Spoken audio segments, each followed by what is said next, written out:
So today I have a 2020 Toyota Supra and I'm going to show you how to do launch control in it.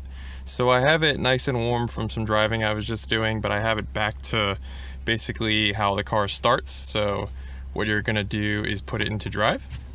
Then you're going to push the sport button right here. Probably heard a little audible exhaust opening up a little.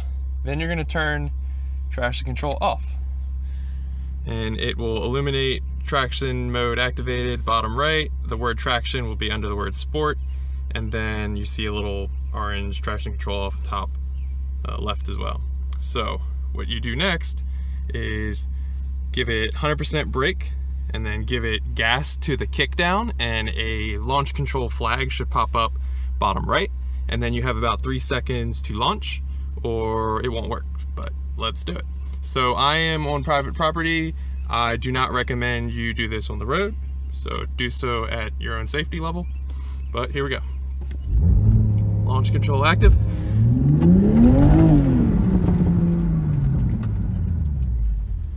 And that's how it works.